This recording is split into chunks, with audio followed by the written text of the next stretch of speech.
Всем привет! Меня зовут Павел, вы находитесь на канале Территория Татуировки. И на этом канале уже 14 тысяч подписчиков, а это значит, что вас ожидает новый долгожданный тату-разбор. Но на этом разборе я буду не один. Вместе со мной будет известный в узких кругах лютый портачник, преподаватель Киви. Здорово, Киви! Пошел нахрен, сукин сын! Только запомни правило, я говорю, ты молчишь. Если не будешь меня слушать, пойдешь на салат. Я не буду слушать тебя, пида. Я тебя предупреждал, с тобой будет то же самое. Андрей Кочергин, мужик с топором, приветствую. Первые работы на этом разборе будут твои. Ты пишешь, что занимаешься по ютубчику, сделал всего несколько работ. И на человеке сделал всего одну работу, потому что не хочешь портачить. Вот за это тебе отдельный респект, за максимальную адекватность, что ты понимаешь, что качество очень важно. И с этого как раз таки начинающему тату-мастеру и нужно начинать именно с осознания того, что вы работаете не на заборе, а на человеческой коже. Опять же, это примеры того, что самостоятельно за несколько месяцев можно делать работу лучше, чем во всяких разных инфо-цыганских школах. Не пизди! Молчи, сука. На что я первое хочу обратить внимание. Искусственная кожа.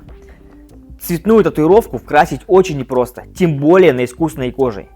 Поэтому, если бы ты взял более профессиональную кожу, у тебя покрас был бы получше. Это первый момент. Ну и второй момент, это в целом респект за то, что ты занимаешься в цвете. Потому что очень многие начинают с чебехи, с каких-то простеньких линий. Ты не стал начинать с чего-то простого и перешел уже к более сложным техникам. Окей. По этой работе вкрас не идеальный.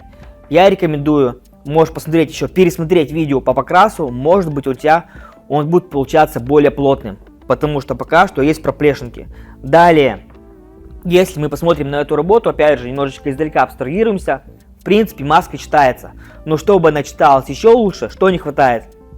Поставь на паузу и просто можете написать в комментариях, чего здесь не хватает этой маски, чтобы она была более контрастная. Итак, правильный ответ, все верно. Нужно ужирнить, утолстить контур, чтобы у нас все не сливалось в одну кашу. За счет контура можно показывать плановость. Передний план и задний план. Можно эту маску было выделить жирным контуром, пасть выделить жирным контуром, маску, рога. И тогда она бы читалась намного лучше. Вот, обратите внимание, теплые и холодные цвета в татуировке между собой очень хорошо контрастируют.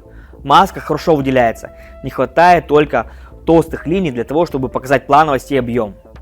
Последующей искусственной коже сказать особо нечего, потому что также все очень неплохо. Продолжай делать татуировки и на искусственной коже, и я думаю, тебе уже можно переходить в том числе к людям аккуратненько, потихонечку. Потому что на искусственной коже у тебя все очень хорошо. К следующему разбору можешь сделать еще несколько работ на искусственной коже, но в чебехе, потому что ты нам показал только цвет. Вот, а хотелось бы посмотреть, как ты работаешь в графике, потому что графика для начинающих тату-мастеров это один из самых распространенных стилей, и клиентов на графику, ну, если мы возьмем среднестатистического тату-мастера, то процентов 70-80 клиентов у него это татуировки в стиле графика, всякие пионы и так далее. Ну вот по этой девушке, по этой секосной девушке, покрас неплохой, здесь покрас уже лучше. Ну и в целом придираться тут особо не к чему. То есть вот эта работа мне нравится, ну кроме самой фотографии. Но фотографию оценивать я не могу, потому что это не считается нашим полноценным портфолио. Вот и переходим к твоей единственной работе на человеке. Работа неплохая для начинающего мастера, довольно аккуратная.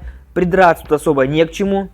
Ну единственное, что контуры я бы сделал чуть потолще, ну и саму работу чуть побольше. Потому что со временем она у нас вот такая вот миниатюрка с тоненьким контуром подвыпадет, подсольется и будет небольшая кашица. Поэтому, чтобы такие татуировки читались лучше, я бы делал размеры побольше. Да, даже если клиент настаивает, я хочу миниатюру, вот старайтесь их убедить, объяснить, что лучше сделать размер чуть побольше. Ну, в общем, продолжай совершенствоваться, мы ждем от тебя новых работ. Особо хейтить тебя не за что, ты молодец. Все, давай в том же духе. Итак, следующие работы тоже на искусственной коже. Мы их оставим, потому что многие новички, в принципе, учатся на искусственной коже. Но сегодня это завершающая тема, и потом пойдут уже непосредственно работы на людях. Настя Старикова, привет. Следующие работы твои. Ты сказала, что набила всего 6 работ пока что в своей жизни, и вот эта вот работа у тебя, я как понимаю, последняя была, вот крайняя, не последняя, крайняя. Вот, поэтому давай мы их с тобой быстренько разберем. Итак, и спрашиваешь, стоит ли переходить на человека. Спойлер, да, конечно, уже пора переходить на человека, потому что работаешь ты довольно аккуратно, можно еще более аккуратно продолжать работать на людях, но не забывать, что искусственной кожу нужно продолжать забивать, потому что тренироваться на искусственной коже нужно, но и к людям тоже переходить можно. Так, вот эта вот девушка. Приближаем волосы. У тебя тут место очень скучное. У нас в татуировке все должно быть контрастное. Темное, светлое, ничто ни с чем не должно сливаться. Вот у вас есть несколько локон. Подчеркали, отступили. Подчеркали, повиповали, отступили. Не нужно все подряд затенять. У вас должны быть блики, у вас должно быть темное, светлое. Вот, ничто ни с чем сливаться не должно. Но в целом вот эта вот работа неплохая. Далее побыстрее пролистаем. Дед довольно аккуратно. Линии неплохие, випы не идеальные, но более-менее норм. Здесь небольшие проплешинки во вкрасе, немножечко не идеальные линии, но, видать, эта работа была до деда, потому что, ну, не могла же ты так в худшую сторону эволюционировать. Скорее всего, ты сама свои ошибочки немножечко подправила. Далее, ну вот здесь у нас чего не хватает? По форме, почему у нас одни випы идут, вот если вот приблизим вот этот цветочек, как будто мы на парте покрасили. Випы, они должны, вот это как штрих. Максимально у тебя, напиши, у тебя есть художественное образование или нет. Випы это тот же самый наш штрих, и он должен идти обязательно по форме, а не разбивать эту форму, как вот на этом крайнем листочке. Смотрите, вот у листочка есть своя форма, почему мы штрихуем как по линейке его. Вот этим... Камеру вырубай нахуй! Заткнись. Киви начинает уже и прошу прощения. Вот. Тоже вот на этот листочек обратите внимание. Немножко неаккуратно. То есть форму разбиваем. Настя, есть такой инструмент, который пока еще не заблокирован. Он называется Pinterest. То есть волшебная выручалочка тату-мастера. Вот что ты можешь сделать. Заходишь в Pinterest, находишь любую хорошую профессиональную татуировку в стиле графика. Вот пион на бедро у девушек. Смотришь, как профессиональный тату-мастер выкладывает эти випы, как он выстраивает объем, как он это все по форме подворачивает. И потом смотришь на свою работу, вот можно приблизить любой участок, вот этот вот верхний, например. Возможно, это была одна из твоих первых работ. Если это не первая работа, то не очень нужно вот здесь вот прокачиваться. То есть випы неаккуратные, они у тебя идут как солома в разную сторону. То есть первое, контраста добавить. Второе, насмотренность. Смотрим больше Пинтереста с аналогичными работами.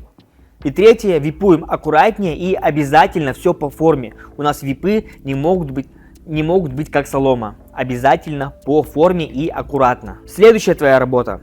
Это такая вот пантерка. Тоже не лучшая твоя работа. Тоже здесь все сливается в кашу. И если мы приблизим морду этой пантеры или кто это, львицы, что мы увидим? Что просто у нас есть морда, у нас на ней линии живут своей жизнью, и випы тоже живут своей жизнью, объема нету. В этой работе с львицей где-то можно было сделать контуры потолще, где-то потоньше, вот поиграть с контурами. Дальше, где-то можно было сделать маячками, вот тут не хватает объема. Как сделать так, чтобы объем был? То же самое, насмотренность. Заходишь в Pinterest и смотришь, как профессиональные тату-мастера выполняют аналогичные работы. И второе, возможно, у тебя нет художественного образования, поэтому находишь художника, прямо офигенного художника в своем городе, одного, двух или трех, занимаешься со всеми, кто нравится больше, и его оставляешь. Первый раз в неделю занимаешься живописью, раз в неделю композицией и графикой, и раз в неделю рисунком. Поэтому по 2 часа в неделю, каждую неделю, это может себе позволить каждый. Поэтому, если ты хочешь, чтобы твоя эволюция была быстрее, если ты хочешь меньше тупить и меньше зависать во время работы как на человеке, так и на искусственной коже, то я рекомендую добавить тебе рисунок. Это позволит тебе быстрее развиваться в татуировке, меньше тупить, зависать, и работы твои будут более качественные и более быстрые. Резкими, как пуля, дерзкими, как Пашка, резкий, как понос.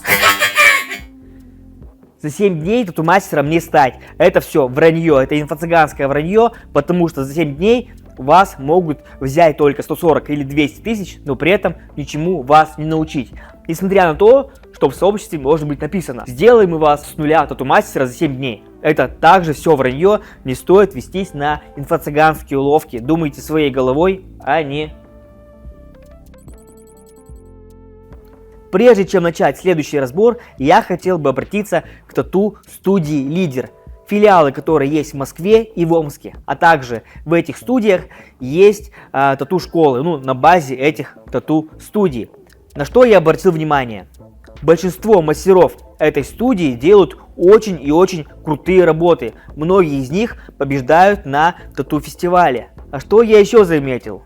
То, что Таня Сатонкина отправляет нам уже третий раз работы, и я видел Таню с вашим дипломом, сертификатом, что она закончила у вас курсы, и при этом она делает, работы, как будто научилась самостоятельно. Поэтому, если у нее есть ваш сертификат, давайте немножко подтянем уровень. Я бы от себя просто хочу попросить, если у вас есть такая возможность, давайте Таню подтянем немного. Пусть она к вам походит еще на пару мастер-классов.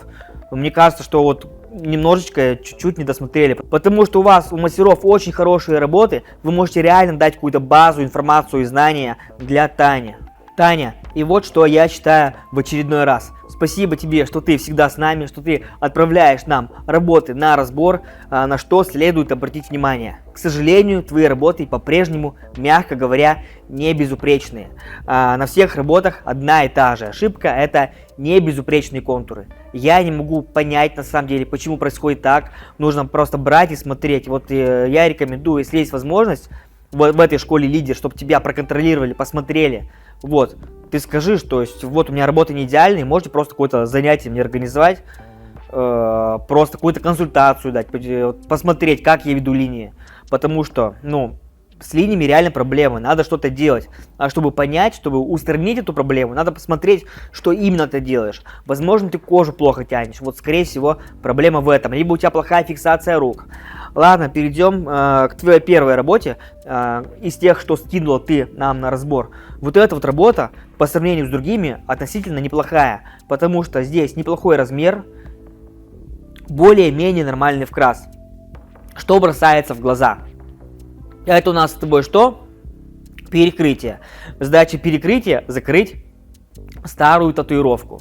Я не думаю, что, конечно, у тебя была фишка и издумка здесь в Blackstover, потому что тема с Blackstover здесь не сканает. Это смотрелось бы круто, если бы у нас на фоне был какой-то, не знаю, цветной легкий фон. Но в данном случае мы перекрывали старый некрасивый портак современной черной татуировкой. И этот портак у нас вылазит. А как сделать так, чтобы у нас не вылазил, тоже поставьте на паузу и напишите в комментариях. Итак, правильный ответ – просто сделайте его намного больше. Есть такая тема, как кашу маслом не испортишь, так и татуировку чаще всего, не всегда, но чаще всего не испортишь размером. Поэтому, если бы ты здесь сделала размер больше, татуировка смотрелась бы интереснее, лучше по форме тела, и мы бы перекрыли этот портак чернухой, и все. Следующая твоя работа на фоне подоконника. Опять же, я не устану повторять, делайте хорошие фотографии. То есть я должен понимать, как клиент, если бы мне такую работу скинули, я бы не захотел ее купить. Возможно, это отправила тебе клиентка. Опять же, почему отправила клиентка, где твоя личная фотография, твоего личного портфолио, которое должно быть всегда под рукой, потому что наше портфолио позволяет нам продавать свои татуировки, во-первых, за денежку, а во-вторых, делать так, чтобы к нам записывались с более интересными работами. Чем лучше у нас портфолио, тем с более крутыми проектами к нам записываются. Ладно, оставим фотографию, переходим к работе. Что мы видим издалека? Мне непонятно, почему так она у нас смещена. Это такая фишка или задумка, или мне кажется, что логично располагать татуировку по центру, потому что здесь прямо видно сильное искажение. Да, я понимаю, что девушка здесь подвернула руку, по форме руки татуировка немножко искажается, Но в любом случае, невооруженным взглядом видно, что татуировка по центру руки у нас не лежит. Это раз. Два. Татуировка у нас должна быть либо большая, либо маленькая. У нас получается здесь ни рыба, ни мясо. Я бы на самом деле сделал бы ее размером побольше. Так бы она и по форме руки бы лучше легла. И вот этого искажения заметно было бы меньше. Это первый момент. Ну и второй момент, конечно же, качество твоих контуров, которые, как я уже сказал, оставляют желать лучшего. Вот если мы посильнее приблизим вот эти вот чешуйки или что это, кругляшки у змеи, где-то они подплыли, где-то они у нас подвыпали, то есть контур не безупречен. Ой, не могу слушать весь этот бред. Киви, портачник, у тебя последнее предупреждение. Учись, чтобы не портачить людей, чтобы быть лучше. Потому что сейчас все, что ты делаешь, это только одно сплошное инфо-цыганство, впаривание и говно. В общем, контур не идеальный, надо смотреть, как ты делаешь контур.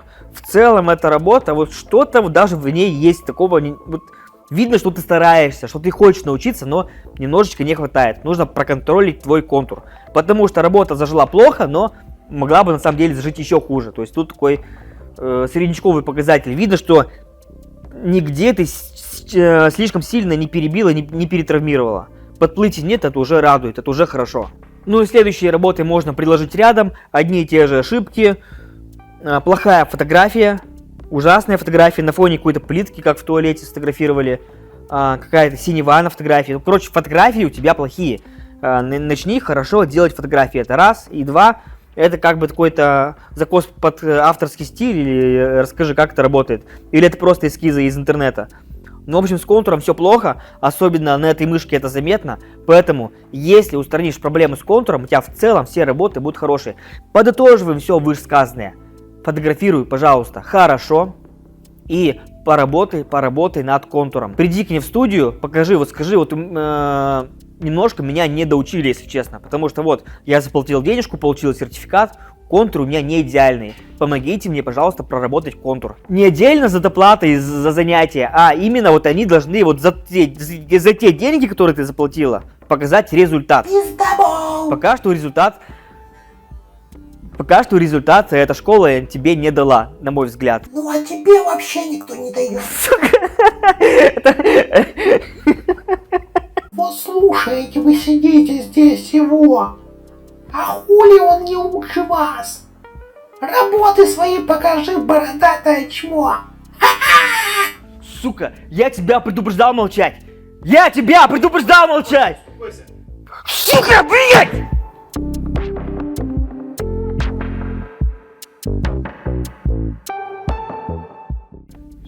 Так, немного отвлеклись. Следующий на нашем разборе будет Александр Наумов. Уже мастер с опытом работы 5 лет.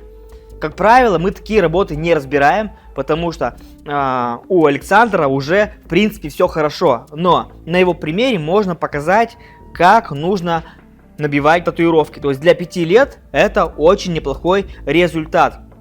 Я смотрю на твои работы, и по качеству они сделаны очень и очень неплохо. И фотографии очень и очень неплохие, поэтому посмотрите внимательно на эти работы, они прямо достаточно хорошие. Давайте по порядку. Первая работа. Что мне понравилось? То есть в таких работах можно реально говорить не что не понравилось, а что понравилось. Вот. Качество работы, работа с тенями, с грейвошем, с детализацией понравилось. Понравилась подача, очень хорошо. Мне нравится, как ты фотографируешь. Несмотря на то, что это немножко разный антураж, но в целом все работы выполнены, именно фотография выполнена в одной. Ну, видно, что ты не своровал оттуда работу, что именно это твои татуировки, и ты их очень хорошо фотографируешь. И клиенту приятно смотреть на твои работы, я уверен, потому что они качественные и сфотографированы хорошо. Клиент тебе доверяет, потому что видит, что насколько ответственно ты относишься к своей работе даже в плане фотографий. Поэтому мне нравится твое расположение, детализация. И больше всего мне понравилось, вот обратите внимание, если приблизим мы зубы, нижнюю часть, и блик у нас на ресничках. Белый цвет, он слишком сильно дешевит работу и портит ее, но ты используешь его именно там, где это нужно. И вот если мы посмотрим на нижние зубы, счет этого белого цвета, насколько они смотрятся реалистично. Поэтому первая работа отличная. Вторая работа. Что здесь бросается в глаза? Помните, я только что говорил, что белый цвет сильно дешевит работу. И всю эту работу портит не белый цвет, а вот это вот кровавая переносится и кровь у волос. То есть как будто ей чуть-чуть скальп попортили. Вот смотри, очень хорошие работы, ну как очень хорошие, еще далеко не идеальные, еще, конечно, там не уровень Ильи Фоминых, но для 5 лет это прямо, я считаю, что очень и очень неплохо. Офигенные фотографии, хорошие работы, но вот один нюанс, все портит, эта кровь на переносице и здесь. А все почему? То есть ты стараешься хорошо фотографируешь, ты стараешься хорошо выполняешь татуировку, но ты не можешь подождать минут 30-40 для того, чтобы татуировка побольше обтекла.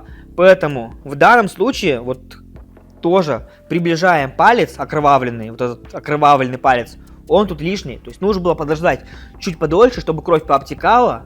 Ну, в крайнем случае, если клиент убегает, ну, перефотографируй его при полном заживлении, либо протри татуировку прямо перед фотографией. Вот эту вот кровь напортит абсолютно все твои старания, потому что дьявол кроется в деталях. И для тебя такие ошибки, они уже недопустимы, так как уровень уже очень хороший. И эволюционировать, вот чем выше вы уровнем, тем сложнее сдвинуться на следующую ступеньку. Так вот, начать можно с мелочей. Если ты хочешь перейти на следующий уровень эволюции, вот начни вот с таких вот деталей. Следующая работа. Тоже очень хорошая, неплохо она легла по форме тела. Видим, что верхняя часть зажившая, либо частично, либо полностью, скорее всего, частично зажившая. И нижняя часть свеженькая. Вот, либо это была коррекция, либо ты не очень большой объем за сеанс выполняешь. Но в целом, тут только продолжать совершенствоваться, продолжать развивать свой скилл в детализации, возможно, потянуть рисование. Скажи, кстати, напиши в комментариях, как там у тебя дела с рисованием. Если все хорошо, то можно дополнительно заниматься. Если у тебя нет художественной базы, то по-любому в данном случае нужно будет внедрять рисование, ты увидишь результат. Но опять же, если мы сильно приблизим, то увидим, что вот плащ, вот эти вот детальки, они еще пока что вот не безупречные. Вот максимально шлем приблизим. Ну вот что мы видим вот здесь вот. Просто у нас тень идет и немножечко деталей мы подчеркали. Вот тут не хватает детализации, не хватает формы и объема. То есть за счет опыта и за счет рисунка, который нужно будет, я считаю, тебе внедрить. Следующая работа — это египетская тема. Вот, новичкам следует обратить внимание, как интересно Александр современные, блядь, слова, не хотел показаться умным, но не... Как интересно, здесь у нас Александр интегрировал вот это вот граффити в египетскую тему и расположил это граффити на щеке у фараона или сфинкса, кто это? Ну, короче, вы поняли, у сфинкса пусть будет. Вот, глаза подчеркнул. Какие-то минимальнейшие ошибочки есть, на которые я бы даже сейчас не стал заострять внимание. Единственное, что вот моя рекомендация, это добавить, по-любому добавить рисование и еще больше стараться. То есть каждая твоя работа должна быть все лучше, лучше и лучше. Что еще можно внедрять на твоих этапах? Еще больше работать с фотографией. Немножечко добавлять фотошопа, немножко, без фанатизма. То есть можно чуть добавить контраста и можно работать именно с поляриком начинать. Не просто фотографировать на смартфон, а добавить полярик. Так твои работы будут смотреться еще круче. Сейчас эта рекомендация ни в коем случае не для новичков, это уже для тех мастеров, кто делает хорошо. Новичкам нужно акцентировать свое внимание именно на таких вот моментах, как контур, плотный покрас и так далее. То есть не нужно гнаться за фотошопом и так далее. Здесь тоже мы за фотошопом не гонимся, но можно вот начать уже еще более профессионально с этим работать, с фотошопом и с фотоаппаратом. Купить хороший фотоаппарат уже и начать работать с поляриком. Ну и завершающая твоя работа, на мой взгляд, из этих представленных работ это далеко не лучшая работа. Все почему? Потому что если мы приблизим щеку, то увидим проблемы с этой щекой, как будто женщина сильно травмировалась, ее проволокли, не знаю, к машине привязали и по асфальту протащили. А все почему? Потому что, опять же, мы не промариновались после сеанса. Как сделать так, чтобы белый цвет меньше кровил? Ну, во-первых, во время вкраса меньше травмировать, то есть не жестить с вольтажом, не жестить с количеством проходов, а аккуратненько пройти в один проход и все, это место ставить и уже не трогать. После сеанса маринуем человека подольше, минут 40, можно накинуть на него несколько бумажных полотенец и мариновать не просто в воде, а именно добавить какой-нибудь хлоргексидинчик. он вот эту красноту, опухлость снимает немножечко получше, чем вода. Поэтому побольше маринуем человека. Ну и если приблизим руку, то, вот, приближаем руку, видим, что рука не идеальная, но и тоже кровит. Вот эта краснота, она отпугивает твоих потенциальных клиентов. Видно, что работа сделана хорошо, но вот эта вот краснота, она немножечко не смотрится неприятно. Но и вот небольшие проблемы с рукой, с анатомией есть, поэтому рисунок тоже подтягиваем. Итак, по первоочередности подытоживаем все вышесказанное. То есть слишком сильно за фотошопом мы не гонимся. Прежде всего, я рекомендую, первое, подтянуть рисунок, и второе, подтянуть фотографию побольше человека после сеанса мариновать. Итак, переходим от профессионального тату-мастера, который делал татуировки довольно в адекватных, подходящих, возможно даже в тепличных условиях, к мастеру, который работает в таких в тяжелых, возможно даже вот в местах лишения свободы, как он написал, и по фотографии в принципе это видно, что уж тут скрывать. Вот, и зрители, обратите внимание, какими машинками работает молот садомии.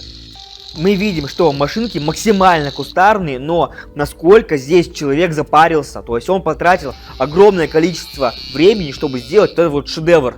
Что-то в этом есть, с одной стороны, но с другой стороны она работает прямо как перфоратор, и мне даже немножко страшно становится. Вот если бы мне делали татуировку такой машинкой, возможно, я бы упал в обморок, несмотря на то, что сам пережил 4 сеанса подряд по 7 часов. На самом деле я неоднократно слышал, что в таких местах достать хорошую машинку не представляет сложности. Поэтому, если у тебя есть возможность достать более профессиональную, современную машинку, то я ничего не хочу хейтить твою машинку, это шедевр, это прям какой-то определенный вид искусства, это прикольно. Но есть профессионалы, которые делают машинки очень круто, это целые компании, состоящие из большого количества сотрудников, заточенные именно на это. Поэтому, если ты попробуешь работать более крутыми, более современными, профессиональными машинками, то мне кажется, это в положительную сторону отразится на качестве твоих работ. Потому что есть старые раритетные машины, это офигенно. Но современными технологиями они тягаться, к сожалению, не могут. Итак, переходим к первой твоей работе. Первая работа сфотографирована очень плохо. Для того, чтобы отправить ее на разбор, окей, но когда ты выйдешь на свободу, я не рекомендую показывать ее клиентам, потому что они, возможно, будут тебя как-то дискриминировать. Так уж и повелось. Мы приближаем и видим, что все сливается в одну кашу. Основные ошибки. Первое – это контуры. Контуры не безупречные, но если учитывать, в каких условиях ты это делаешь, какой машинкой, то, возможно, при переходе на современное оборудование у тебя будет получаться все лучше. Далее, плановость. Мы видим тоже издалека, что все сливается. У нас линии, контуры должны быть где-то толстые, где-то тонкие, чтобы показывать плановость и объем, чтобы у нас все не сливалось в одну кашу. Ну и третье, не безупречные тени. Тени не идеальные, тени тоже нужно отрабатывать. Но опять же, ты написал, что если мы узнаем, чем ты набиваешь, какой краской, мы офигеем. Поэтому первое, что нужно сделать, по возможности перейти на профессиональные машинки, на профессиональные иглы и на профессиональную хорошую краску. И уровень работ сразу улучшится в разы. Тут человек называет гвоздем татуировки, то есть что тут можно порекомендовать? Ну, перейти на более современную оборудование. Далее, следующая твоя работа, это без комментариев. Сразу видно, что эскиз был где-то непонятно где, трансферного перевода, возможно, не было, но тут, если честно, не обижайся, но плохо все, нужно работать. Прямо неплохо, прямо ужасно. Вот крупным планом сделать это лицо, к сожалению, это получился портак. Почему он получился портак? Первое, невладение техникой татуировки, которую надо будет еще оттачивать. Второе, непрофессиональное, несовременное оборудование. Ну и третье, возможно, у тебя есть художественное образование, но мне кажется, что все-таки художественные навыки вот с этим надо по-любому подтягивать. Потому что я помню, когда я учился еще до универа в колледже, на первых курсах, мой товарищ, с которым мы много общались, который, кстати, и научил меня держать в руках ту машинку, он свои первые работы, портреты делал прямо хорошо. Вот для первых работ было офигенно. Там не было вот такого вот трэша вот с обведенным носом. Даже тогда, в тех условиях, он сам кустарно собрал машинку, даже в тех условиях у него портрет получался относительно реалистичный. Вот, ну вот с носом тут прямо беда-беда. Потому что если взять, вот тебя поставить перед, ну, рядом с зеркалом, посмотри на себя, ты не видишь, чтобы у тебя нос был вот так вот линией обведен. Потому что мы с тобой живем в реалистичном мире. А вот эта татуировка, я как понимаю, это не графика, это у нас идет в реализм. И посмотри теперь на девушек, которые, блин, я хотел сказать, посмотри на девушек. Где он на них посмотрит? Ладно, когда выйдешь, посмотри на девушек и обрати внимание, ну на фотографии можешь посмотреть, фотографию девушек. Обведены ли у них вот так вот носы вот контуром или нет? Конечно нет. Там есть темные и светлые, свет, полутень, тон и рефлекс. Ну и следующая твоя работа, возможно, у твоего товарища, который сидит вместе с тобой. На что я обратил внимание? Если честно, на черепашек-ниндзя, которые мне очень понравились. Я сам в детстве очень любил смотреть черепашек-ниндзя. И вы взяли такой блокухой, чернухой, вот эти вот сами по себе татуировки, они вообще никак между собой, не знаю, не перекликаются как-то, не откликаются. То есть вот лютая чернуха — это демон или дьявол, или какой-то черт, и черепашки-ниндзя. Ну, это просто, блин, как сказать-то? Ну, ассоциации. Вот здесь вот надо начинать вот в данном случае именно с эскиза. Лично мне эскиз очень не понравился. Он немножко неприятный, не противный, так скажем. И, опять же, чем ты делал? Жонкой ты это делал или какой-то дешевой краской? Смотрится, если честно, неприятно. И если бы, если честно, вот этого не было, вот этой вот работы, эти черепашки-ниндзя тут смотрелись бы намного забавнее, интереснее. Вот, я бы на самом деле продолжал спину вот закатывать в такой тематике. Потому что это странно, что здесь у нас там Баба Яга нарисована, предположим. Здесь у нас нарисован Марвел. Здесь у нас Николь Кидман нарисована, а тут Молчание ягнят представляет. Или вообще вся каша из всего.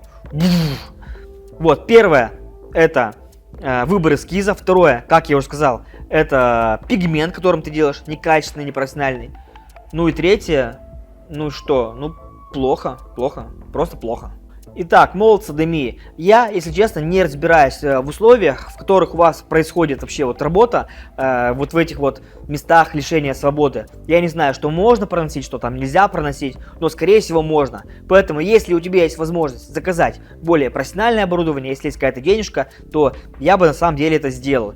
Если возможности нету, ну ты на самом деле, получается, заложник таких вот условий. Поэтому спасибо тебе за активность. Продолжай нас смотреть, продолжай работать над качеством. Как я уже сказал, если есть возможность заказать профессиональный пигмент, профессиональное оборудование, заказывай. Если нет, если ты заложник данных условий, ну вот работай с тем, что есть. Но работай над качеством, время у вас там полно, поэтому никуда не торопись, максимальная фокусировка на качество. Николай Коновалов, следующие работы твои. Я вижу, что ты являешься нашим постоянным подписчиком, лайкаешь, пишешь, проявляешь активность у нас в сообществе. И на разбор, я как понимаю, ты отправляешь работу уже не первый раз. И я уже не первый раз вижу твои ошибки. Давай так, Николай, по чесноку, я не вижу на самом деле результата между прошлыми работами и работами, которые есть сейчас. Я вижу, что ты уже довольно далеко заходишь, но у тебя нет базы. Работы уже пошли довольно сложные, но элементарные ошибки у тебя в контуре. Вот если приблизим нижнюю часть паутины, мы видим, что линии волосатые. Да, я понимаю, что это паутина, что это якобы так и должно, но нет. Еще раз. Приблизим эту работу и посмотрим на контуры. Нужно работать с деталями. Это очень важно. Почему ты не соблюдаешь эти вот рекомендации, которые я тебе скинул? Николай, я настаиваю. Давай сделаем так. Пиши мне прямо сейчас. Приезжай к нам на обучение. Я сделаю тебе скидку 5000 рублей, если ты приедешь в течение 3-4 месяцев. Потому что я хочу видеть результат. Пока что я у тебя его не вижу. Приближаем верхнюю часть. И все тоже очень нехорошо. Но нужно работать на самом деле с базой. Если нет возможности обучаться, что делаешь? Берешь искусственную кожу, делаешь больше работ на искусственной коже. Сложных, детальных. Чтобы контур был идеальный. Чтобы тени были максимально плавные. Делай от простого к сложному. Каждые следующие работы должны быть все сложнее. Но Это не значит, что ты сделал тяп-ляп одну работу, вторую, третью. Нет, максимально проработал одну работу, не идеально. Сделал аналогичную, точно такую же. Лучше стало, только потом переходишь на следующий уровень. Только потом переходишь на следующий уровень. Делаешь больше искусственных кож, делаешь меньше людей. Все, откладывай, хватит портить людей, делай больше искусственных кож. На людях старайся максимально укладывайся. Если есть возможность, еще раз повторю, я буду ждать тебя на обучении, потому что мне очень хочется с тобой поработать. Следующая твоя работа. Если прошлая работа ты был просто такой небезупречный портак, то здесь это тоже портак, но в котором мы видим явные ошибки. А ошибки какие? Приближаем поближе лицо и видим недопробитый контур. Это у нас алда. Если мы говорим про алду, то должен быть хороший, четкий, довольно толстый контур. Тоже сходишь в Pinterest, вводишь татуировки алда, черно-белые old school, и смотришь на эскизы и на сами татуировки. Вот там нету вот таких вот тоненьких очертаний. Как правило, там идет более внушительный контур. Это раз, более уверенный контур. И два, никаких непробитий быть не должно.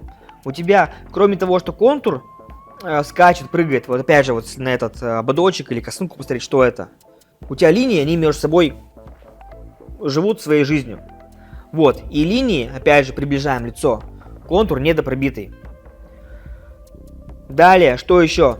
Теперь приближаем тени на подбородке и тени у нас на щеке, там, где девушка плачет. Что мы видим, непонятно, опять, чем ты тут работаешь? Випами? Это похоже на випы. То же самое, тебе нужно учить матчасть, учить базу. Вот, как работается в олдскуле. У нас есть тени, они выполняются магнумами. Ни в коем случае не випами, это у нас не графика. Это у нас идет олдскул. Подытожим все ошибки по этой работе. Не идеальные контуры, неправильный подбор иголок контурных, неправильный подбор иголок для теней, ну и незнание базы. Поэтому насмотренность решает. Смотри побольше работ в Пинтересте, как олдскульщики работают. То есть ты должен четко в стилях разбираться.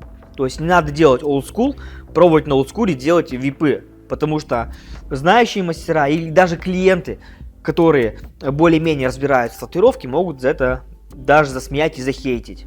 Вот. Ну и в целом эта работа смотрится не безупречно, как портак. А все почему? Потому что во всех основных техниках у нас есть пробелы. И общая картина вот у нас такая вот получается. Платон ушел, привет. Следующие работы твои. Пишешь, что ты из Новосиба, делаешь работы на искусственной коже, хочешь переходить к людям и хочешь работать на аренде, потому что дома тебе работать не нравится. И все правильно, я рекомендую, да, работать на аренде, ищи какой-нибудь идеальный, аккуратненький кабинетик для себя, чтобы работать было комфортно и тебе, и клиентам, потому что возвращаемость в тату-студиях, либо каких-то адекватных кабинетов намного выше, чем просто ты будешь работать на дому.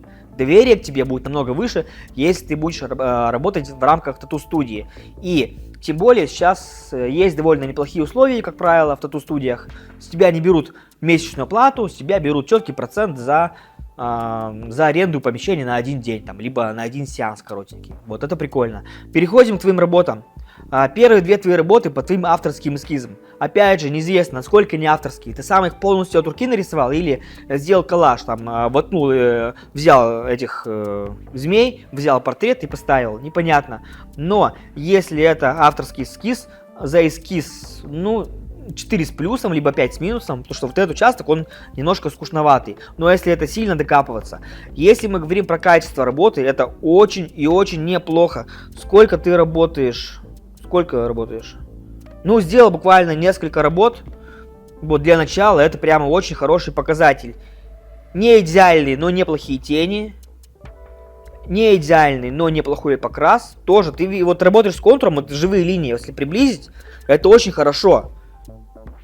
Это очень хорошо. Где-то у тебя потолще, где-то у тебя потоньше. Для контура и для подобных работ это допустимо. Самое главное, что они у тебя не кривые. Это прикольно. Довольно аккуратно сделано. Нос ты прорисовал. То есть, возможно, и так как ты собираешь авторские проекты, я смотрю, как ты прорисовываешь нос, губы, ты видишь тени. То есть, у тебя творческое видение. Если художественной базы нет, только вот творческое видение, то если ты добавишь сюда сверху еще художественную базу, начнешь заниматься рисованием у профессионального преподавателя, то уровень у тебя прямо сильно скаканет. Если у тебя уже есть художественная база, то продолжай также эволюционировать в татуировках, потому что татуировка на самом деле на чем-то похожа на рисование. Здесь также мы можем делать работы все лучше и лучше и лучше. Если мы говорим про подобные проекты, ну те же самые тени карандашом. Где мы подчеркались больше, получается темнее, что в карандаше, что при нанесении татуировок при помощи иголки. Просто здесь нужно приноровиться, чтобы тебе показали технику, какую-то базу. Вот, потому что, ну, в целом особо придраться не к чему. То есть я бы на самом деле нашел бы себе преподавателя только по рисованию. Если у вас в городе есть человек, который может, ну прямо хороший мастер, тебе вот не обязательно какое-то полноценное обучение проходить с твоим желанием к эволюции. Найди хорошего препода, вот прям хорошего тату-мастера, чтобы он не просто хорошо делал татуировки. Есть мастера прям офигенные, которые время от времени практикуют мастер-классы. Вот такого мастера найти не просто, но они есть. Они есть в Москве, в Питере, в Екатеринбурге. Вот наши мастера, даже наша тату-школа, она также катается на обучение. У нас мастера, они учатся не только друг у друга каким-то фишкам, навыкам, не только по ютубчику, но они проходят отдельные мастер-классы. Вот они съездили там, к Ахмердинову, предположим, купили обучение, не знаю, сколько там Маша отдала, ну, я думаю, что 1070 примерно за день обучения она отдала, и она получила знания, она получила навыки. Она и так до этого хорошо делала татуировки, но после мастер-класса она с этим всем переспала, переосмыслила, и буквально через неделю, через две у нее работы стали получаться все лучше, лучше и лучше. То есть, если мы видим, что мы застопорились, можно что делать? Пройти мастер-класс. В твоем случае это не повышение квалификации, а просто найти хорошего препода и по рисунку, и по татуировке, который проведет тебя в мир тату. Следующая твоя работа тоже говорит, что это авторский проект. Насколько он авторский, неизвестен. То есть, возможно, это просто коллаж, но если ты нарисовал его прямо от руки сначала с нуля, то это прямо офигенно. И в плане эскиза, и в плане техники. Обратите внимание, вот, техника очень и очень неплохая. Для начинающего мастера это офигенно. То есть у тебя в будущем есть возможность сделать очень крутые работы. Отстроиться от конкурентов. Делать не попсу, а делать реально что-то прямо прикольно интересное. То есть я вижу в тебе потенциал, который прямо требует того, чтобы его раскрыли. Это здорово. Следующая твоя работа. Вот, перескачивать твой портак, который я хочу напоследок оставить. Следующая твоя работа — дракончик. Что с дракончиком? Ну, мне не нравится фотография. Мне не нравится фон, мне не нравится фотография. Сам дракончик довольно неплохой, довольно аккуратный, но если прямо совсем до мелочей не докапываться, ну, стандартная женская татуировка, да. Девушки любят такие татуировки, и в плане коммерции это более чем допустимо. Несмотря на то, что твой потенциал хочет, я хочу раскрыть, но вот такие татуировки надо делать все равно. Начинающим мастерам приходится, чтобы откладывать какую-то денежку, чтобы эту денежку можно было реинвестировать в свои условия, потому что чем лучше у тебя условия, тем тебе комфортнее работать, тем круче у тебя татуировки. Итак, переходим к твоей последней работе, которую ты прислал. Вот это вот портак. У нас с оператором небольшой спор возник, он говорит, что эта работа хорошая, к ней не прикопаться. Но я с этим не совсем согласен. Во-первых, как я могу оценить твой контур, когда вот я приближаю, у меня уже пошли пиксели. Потому что издалека все ровненько, аккуратно, а если приближать, какой у тебя контур, непонятно. Видно, что покрас очень хороший, какой контур непонятен. Ну и фундамент дома. Опять же, наш оператор говорит, что работа идеальная, но если взять этот идеальный дом и поставить просто на землю, ну что с ним произойдет? Ну нахер под землю идет, если он стоит, предположим, на болоте или еще где-нибудь там в Норильске, предположим, где нужны сваи и там на чем там дома стоят. Потому что нет фундамента. Знаешь, такое ощущение, что ты просто взял, девушке на ногу плюнул, там этим трансферным гелем, брызнул ей белым, и потом взял, вырезал работу и это бросил. И как она приклеилась там, так она и приклеилась. Как будто тебе подогнали какой-то дешевый сет дешевых этих наклеек малобар, ты раз такой шлепнул. Или наугад, короче, вот так вот. Ага, давай вот, оп, здесь, ну как бы ладно, похер. Две основные ошибки, это какие? То есть, если честно, прямо максимально на отвали расположение. Почему именно сюда? Почему ты, например, вот сюда не сделал расположение, вот сюда не сделал, там, не знаю, подмышку ей не ляпнул? Почему именно вот такое вот расположение? Это первое. И куда-то вообще это про трэш. То есть, вот, почему у меня такое расположение? Это девушка попросила, это первый момент. И второе, посмотри вот на этот эскиз. Я вижу, что ты его сильно упростил, потому что вот это, ну, возможно, тебя девушка попросила именно, мне нужно именно вот сюда, именно такой размер. Поэтому, разумеется, чтобы не мельчить, чтобы все не портить, тебе пришлось его упростить. Но я помню этот эскиз, насколько он был более детальный, насколько был более интересный. Поэтому подобный эскиз подразумевает большой хороший размер. Либо это вся голень полностью, либо это вся икра, либо бедро. Вот, поэтому основные ошибки по этой работе, то есть до которых якобы нельзя докопаться, конечно же можно. Это грубейшая ошибка, грубейшее нарушение, это, не знаю, это основа, это база, не знаю, база, которую я считаю, что вот можно даже не объяснять на тату-курсах, потому что это как бы логично. Но как оказывается, это нифига не логично, поэтому сейчас я на своих занятиях эти моменты тоже проговариваю. То есть первое, это размер татуировки. Она вот так вот совершенно не смотрится. Но вот посмотрите издалека. Как будто это не татуировка, как будто реально наклейка. Это первый момент. Ну и второе, кроме расположения, это размер. Размер татуировки должен быть хороший. Поэтому вот это вот портак, и так больше никогда не делай.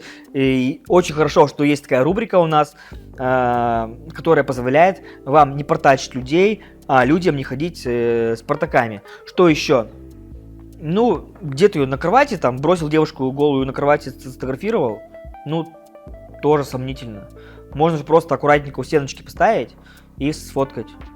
То есть я сейчас не хочу тебя прямо, как сказать, хейтить, но прямо жутким портаком это не считается. Прям, ну, это татуировка ради татуировки. Но она не смотрится. Ну, просто не смотрится. Я, ну, ничего поделать с этим не могу.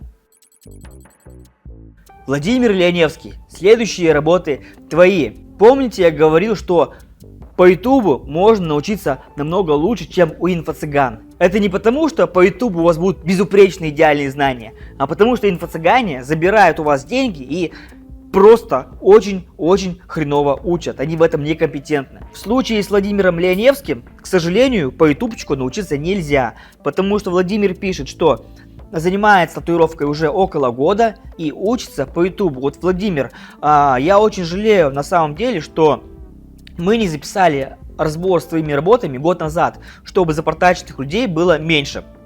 Я не хочу тебя хейтить, но и меня тоже можно понять. Моя задача, моя задача и миссия моей школы татуировки сделать так, чтобы запортаченных людей было меньше. А твои работы все до единой лютые портаки. Это не значит, что нужно бросать татуировку, ни в коем случае. Если есть желание, если есть цель, оберегай свою мечту. Но к ней нужно двигаться. Как? В твоем случае по-любому только через преподавателей. Не обязательно наша тату-школа, нет, не обязательно.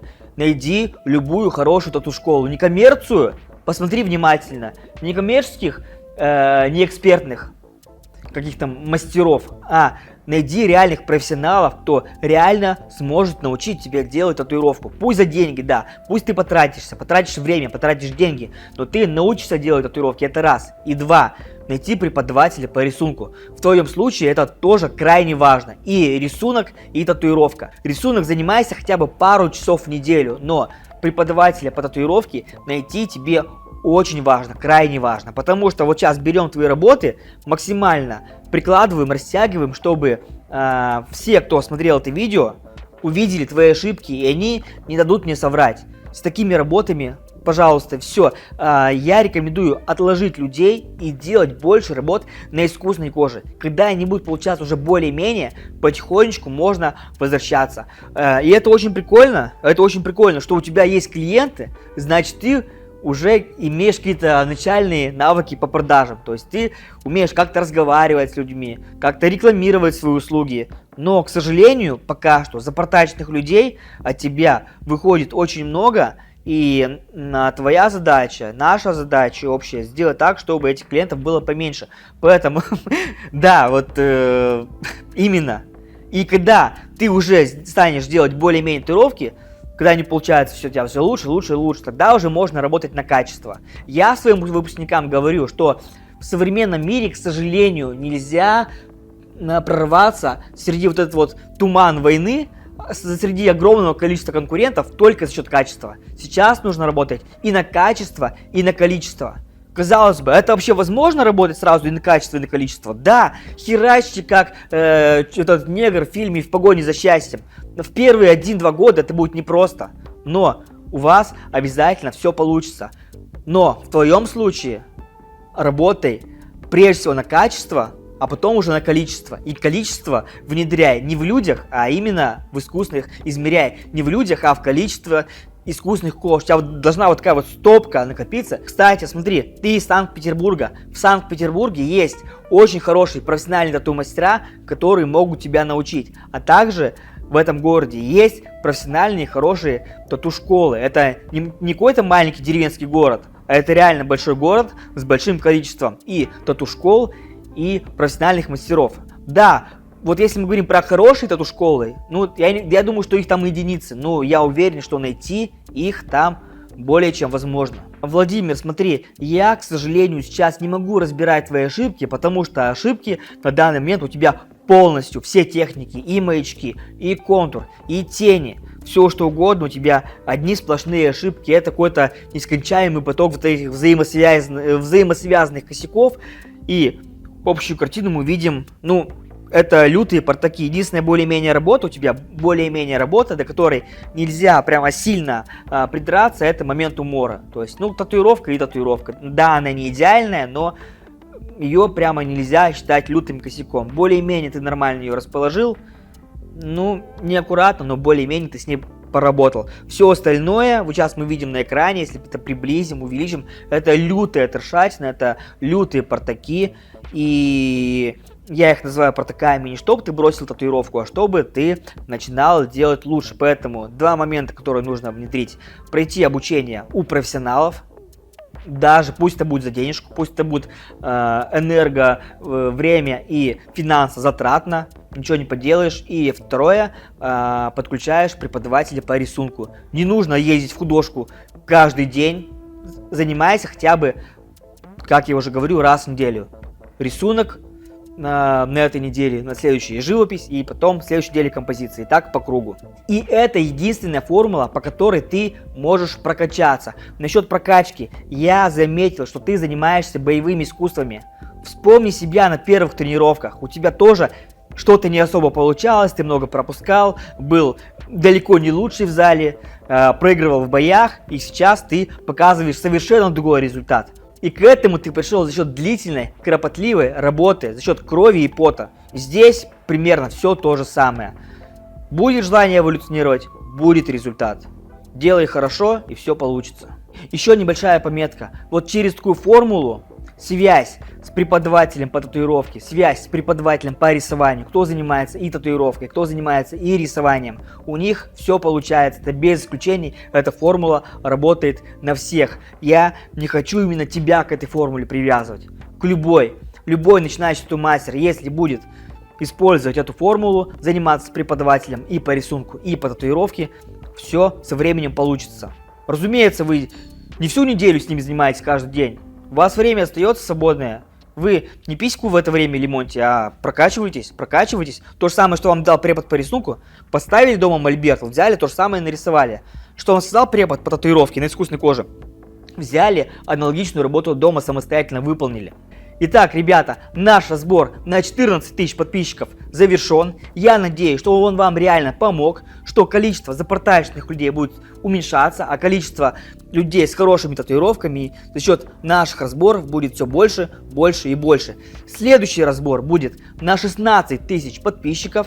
А пока спасибо вам большое за ваши комментарии, за вашу активность. И не забывайте подписываться на Рутуб канал «Территория татуировки». Как его найти? В поиске вбиваете Рутуб «Территория татуировки» и подписывайтесь. Потому что не знаем, что будет с Ютубом. Мы вас всех любим. Всем счастья!